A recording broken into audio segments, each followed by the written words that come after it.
नमस्कार साथियों, मैं आज अति महत्वपूर्ण सेशन के साथ आपके सामने उपस्थित हुआ हूं ताकि आने वाला एग्जाम में आपको अधिक से अधिक मदद मिल सके। तो पहला क्वेश्चन है, भारत में जंगली गधे कहाँ पाए जाते हैं? बहुत ही इंपॉर्टेंट क्वेश्चन है। भारत में जंगली गधे कहाँ पाए जाते हैं? तो ये गुजरात में पाया जाता है। कहाँ पाया जाता है? गुजरात में पाया जाता है, और गुजरात के कच्छ के रण में पाया जाता है। कहाँ पाया जाता है? कच्छ के रण में। नेक्स्ट क्वेश्चन, भारत में स्वदेशी आंदोलन की शुरुआत किस दौरान हुई थी? भारत में स्वदेशी आंदोलन की शुरुआत किस दौरान हुई थी? तो स्वदेशी आंदोलन जो हुआ था ये 1905 ईस्वी में हुआ था। कब हुआ था? 1905 ईस्वी में, और बंगाल में हुआ था। और इसी आंदोलन में, ये स्वदेशी आंदोलन में ही जो स्टार्ट हुआ था, शुरुआत जो हुआ था, बंग भंग आंदोलन के दौरान हुआ था। इस समय कौन आंदोलन चल रहा था? बंग भंग आंदोलन के दौरान। ओके, नेक्स्ट क्वेश्चन देख लेते हैं। नेक्स्ट क्वेश्चन है, सहायक संधि की प्रणाली को स्वीकार करने वाला भारतीय मूल का पहला शासक कौन था? सहायक संधि की प्रणाली को स्वीकार करने वाला भारतीय मूल का पहला शासक कौन था? तो भारतीय मूल का जो पहला शासक थे वो हैदराबाद का निजाम था। कौन था? हैदराबाद का निजाम थे, जो कि सहायक संधि को स्वीकार करने वाला पहला भारतीय मूल का शासक था ये। क्लियर? नेक्स्ट क्वेश्चन, निम्न में औसत्य कौन है? देखिए, कथन के बारे में पूछ लिया गया है। निम्न में औसत्य कथन कौन है? तो एक एक करके हमको देखना पड़ेगा। योग सूत्र के लेखक पतंजलि का संबंध बिहार से है, तो बिल्कुल ये बिहार से है। ऑप्शन सही हो गया, 1 नंबर ऑप्शन। दूसरा ऑप्शन है, हिंदी के प्रथम कवि सरहद पाद का संबंध दरभंगा बिहार से है। बिल्कुल सही है। हिंदी के प्रथम कवि सरहद पाद का संबंध जो था वो दरभंगा से ही था, जो कि बिहार में पड़ता है। और सरहद पाद का प्रारंभिक नाम जो थे वो राहुल भद्र था। क्या था? राहुल भद्र था। क्लियर? तो 2 ऑप्शन सही हो गया है। तीसरा देख लेते हैं, फणीश्वर नाथ रेणु का जन्म औराही हिंगना बिहार के अररिया में हुआ था। ये बिल्कुल ही सही है, यानी कि तीनों ऑप्शन सही हो गया। तो कहता है कि औसत्य कौन है? तो कोई भी औसत्य नहीं मिला, तो ऑप्शन 5 हो जाएगा। कोई भी असत्य नहीं मिला तो ऑप्शन 5 आंसर हो जाएगा। तो सभी, इसका आंसर क्या हो गया? सभी सत्य हो गया। ऑप्शन 1 भी सत्य है, ऑप्शन 2 भी सत्य है, और ऑप्शन 3 भी सत्य है। प्रयुक्त सभी सत्य हो गया। बिल्कुल क्लियर हो गया। नेक्स्ट क्वेश्चन, निम्न में कौन सत्य है? निम्न में कौन सा कथन सत्य है? तो सभी के बारे में हम लोग देखते हैं एक एक करके। राष्ट्रकवि रामधारी सिंह दिनकर का जन्म सिमरिया बेगूसराय में हुआ था। ये बिल्कुल सही है ऑप्शन। आर्यभट्ट का जन्म कुसुमपुर पटना में हुआ था। एकदम बिल्कुल, ये भी ऑप्शन सही है।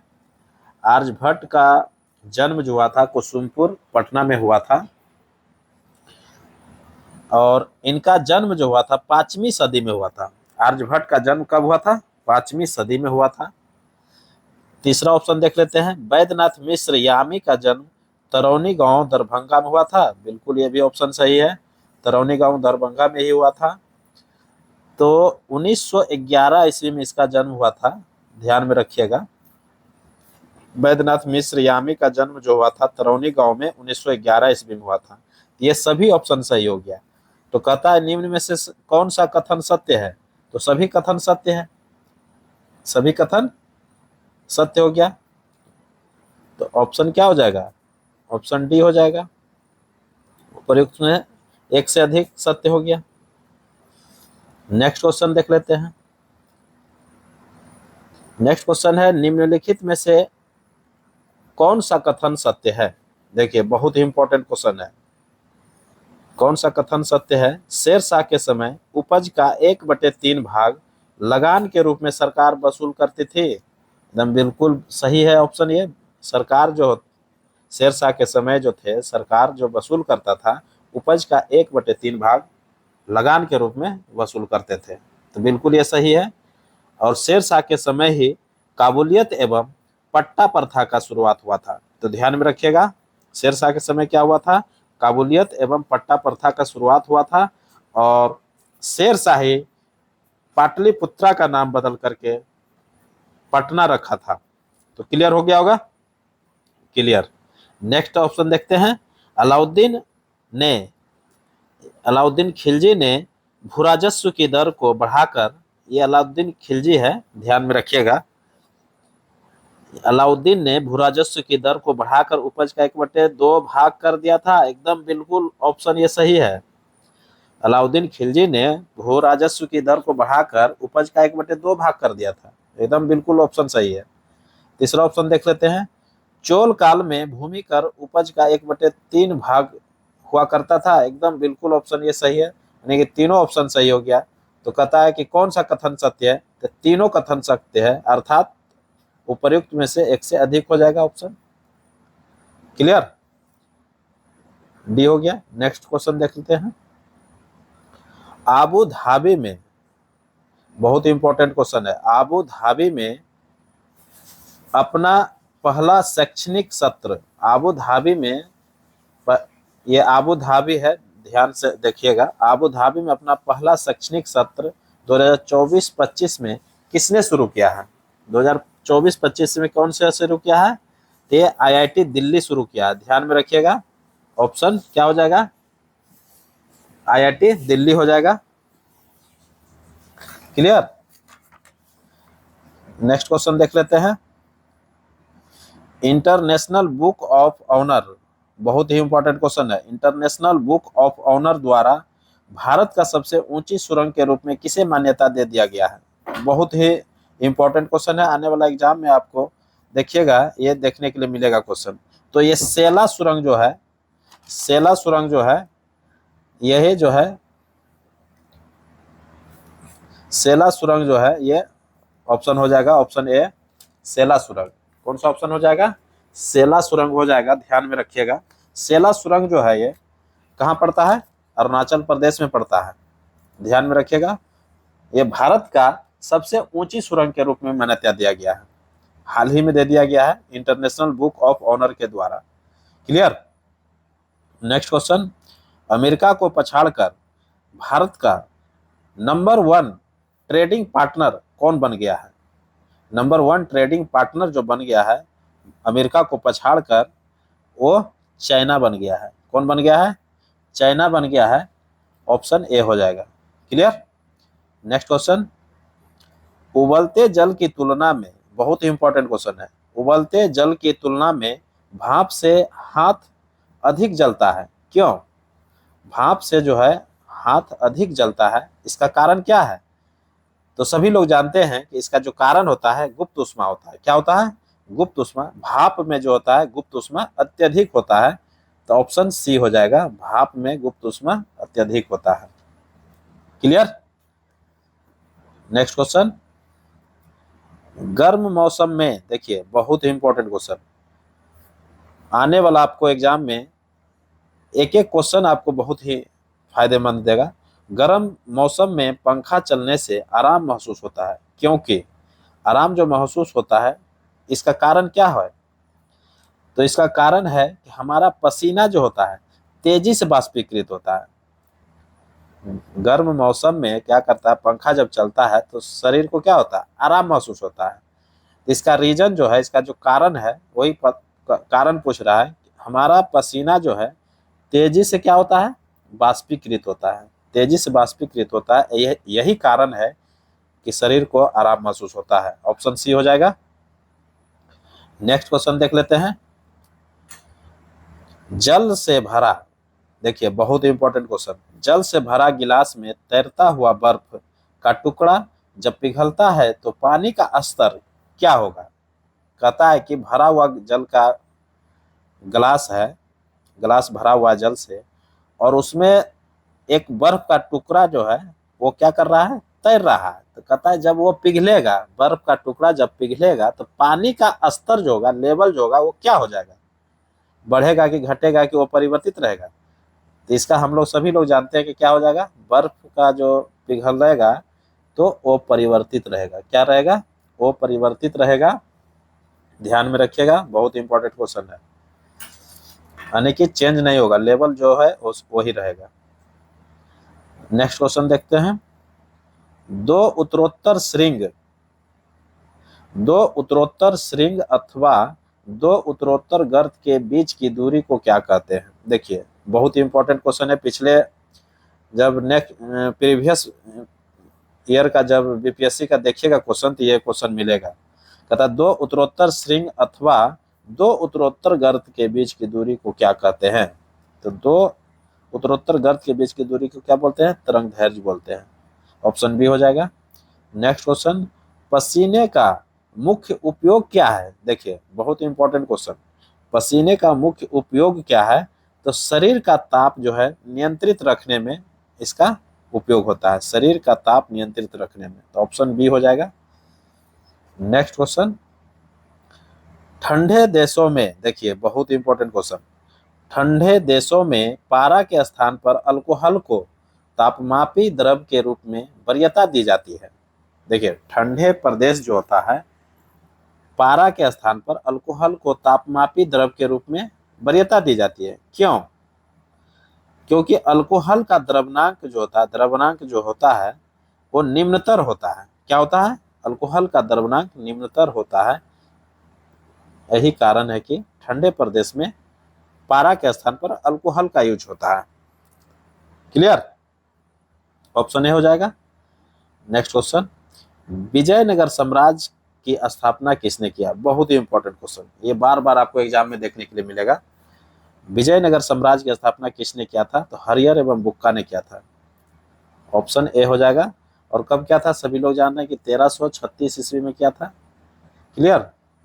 नेक्स्ट क्वेश्चन, संयुक्त राष्ट्र विश्वविद्यालय का मुख्यालय कहाँ है। बहुत ही इंपॉर्टेंट क्वेश्चन, संयुक्त राष्ट्र विश्वविद्यालय का मुख्यालय कहाँ है। ये जापान में है। कहाँ है, ऑप्शन ए हो जाएगा, जापान में है। नेक्स्ट क्वेश्चन, सुश्रुत संहिता किस विषय से संबंधित है। सुश्रुत संहिता किस विषय से संबंधित है। तो सुश्रुत संहिता जो है वो चिकित्सा एवं शल्य चिकित्सा से संबंधित है। ऑप्शन बी हो जाएगा। क्लियर। विश्व प्रसिद्ध स्वर्ण मंदिर, देखिए बहुत इंपॉर्टेंट क्वेश्चन, विश्व प्रसिद्ध स्वर्ण मंदिर गोल्डन टेम्पल की आधारशिला किसने रखी थी। गोल्डन टेम्पल की आधारशिला जो है किसने रखी थी। तो हजरत मियाँ मीर जी ने रखा था। कौन रखा था, हजरत मियाँ मीर जी ने रखा था। Option C. Next question, Afghanistan का हेलमंड, देखिए बहुत इंपॉर्टेंट क्वेश्चन, आपको प्रीवियस क्वेश्चन पेपर में आपको मिलेगा। अफगानिस्तान का हेलमंड प्रांत किसकी खेती के लिए प्रसिद्ध है। बहुत इंपॉर्टेंट क्वेश्चन, ये अफीम का खेती होता है यहाँ पर। ऑप्शन बी हो जाएगा, अफीम का खेती। अफगानिस्तान सभी लोग जानते हैं कि अफगानिस्तान जो है अफीम के खेती पर ही निर्भर है। अधिकतर जो है अफीम की खेती वहाँ किया जाता है। नेक्स्ट क्वेश्चन, चुंबकीय फ्लक्स की इकाई क्या है। ये फ्लक्स होगा, ध्यान में रखिएगा। चुंबकीय फ्लक्स की इकाई जो है, चुंबकीय फ्लक्स की इकाई क्या है। तो इसका आंसर हो जाएगा वेबर। ऑप्शन बी हो जाएगा, वेबर। नेक्स्ट क्वेश्चन, छत्तीसगढ़ में स्थित हंसदेव घाटी, बहुत इंपॉर्टेंट क्वेश्चन, छत्तीसगढ़ में स्थित हंसदेव घाटी किस खाद्यान्नों के लिए प्रसिद्ध है। यानी कौन सा खान के लिए प्रसिद्ध है। छत्तीसगढ़ का जो है हंसदेव घाटी जो है वो कोयला के लिए प्रसिद्ध है। कोयला अत्यधिक उपज होता है वहाँ। Clear. Next question,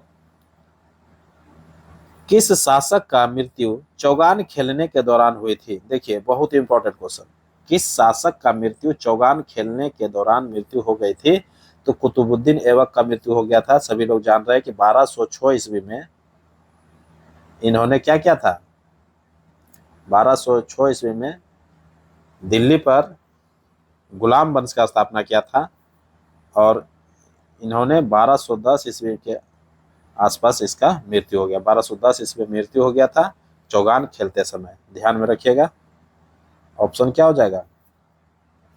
option C हो जाएगा, कुतुबुद्दीन ऐबक। चौगान खेलते समय किसकी मृत्यु हो गई थी? कुतुबुद्दीन ऐबक का मृत्यु हो गया था। Clear. Next question, Satyashodhak Samaj की स्थापना किसने की थी? सत्यशोधक समाज की स्थापना किसने किया था? तो ज्योतिबा फूले ने किया था। ऑप्शन बी हो जाएगा। नेक्स्ट क्वेश्चन, कमरे के ताप पर द्रव अवस्था में, बहुत इंपॉर्टेंट क्वेश्चन है, कमरे के ताप पर द्रव अवस्था में मौजूद एकमात्र अधात्विक पदार्थ कौन है? देखिए, एकमात्र अधात्विक पदार्थ पूछ रहा है दोस्तों। तो एकमात्र जो अधात्विक पदार्थ है वो ब्रोमीन है, जो कि क्या है? तरल अवस्था में पाया जाता है, यानी कि द्रव अवस्था में पाया जाता है। क्लियर।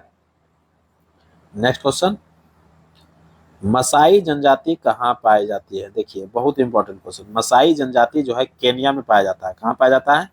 केनिया में पाया जाता है, और यह अफ्रीका का कंट्री है, अर्थात अफ्रीका हो जाएगा। ऑप्शन ए हो जाएगा, अफ्रीका। क्लियर। नेक्स्ट क्वेश्चन, भारतीय संविधान सभा में कुल कितनी महिलाएं सदस्य थी? भारतीय संविधान सभा में कुल कितनी महिलाएं सदस्य थी? तो ये 15 महिलाएं थी, सभी लोग जान रहे हैं। ऑप्शन सी हो जाएगा, 15 महिलाएं थी। नेक्स्ट क्वेश्चन, किस आईआईटी ने दूध में, देखिए बहुत इंपॉर्टेंट क्वेश्चन, किस आईआईटी ने दूध में मिलावट का पता लगाने के लिए उपकरण विकसित किया है? आपको प्रत्येक वीडियो का जो है इंपॉर्टेंस आपके एग्जाम में पता चलेगा, इसलिए सभी वीडियो आप लोग देखिए और एग्जाम में आपका बहुत लाभ मिलेगा। कह रहा है किस आईआईटी ने दूध में मिलावट का पता लगाने के लिए उपकरण विकसित किया है? तो कौन विकसित किया है? तो ये आईआईटी मद्रास किया है। कौन किया है? आईआईटी मद्रास। ऑप्शन ए है। नेक्स्ट क्वेश्चन, किस वेद में सभा और समिति को प्रजापति की 2 पुत्रियां कहा गया है? सभा और समिति को जो है प्रजापति की 2 पुत्रियां जो कहा गया है, किसमें कहा गया है? ये अथर्ववेद में कहा गया है। अथर्ववेद ऑप्शन नहीं है दोस्तों, इसलिए ऑप्शन क्या हो जाएगा? ऑप्शन नन ऑफ दीज हो जाएगा, ऑप्शन 5 हो जाएगा। तो आंसर इसका क्या हो जाएगा? अथर्ववेद। ध्यान में रखिएगा, Atharvaveda. Clear. Next question, Doordarshan प्रसारण में, देखिए बहुत इंपॉर्टेंट क्वेश्चन, दूरदर्शन प्रसारण में चित्र संदेशों का संचरण होता है। दूरदर्शन प्रसारण में चित्र संदेशों का संचरण जो होता है वो कैसे होता है? आयाम मॉडुलन द्वारा होता है। कैसे होता है?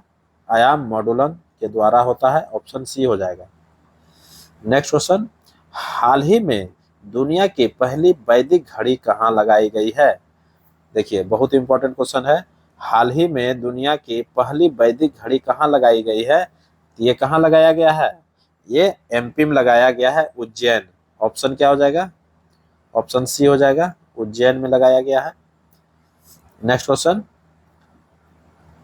मिट्टी के घड़े में किस प्रक्रिया के, देखिए बहुत इंपॉर्टेंट क्वेश्चन है, मिट्टी के घड़े में किस प्रक्रिया के कारण जल ठंडा रहता है?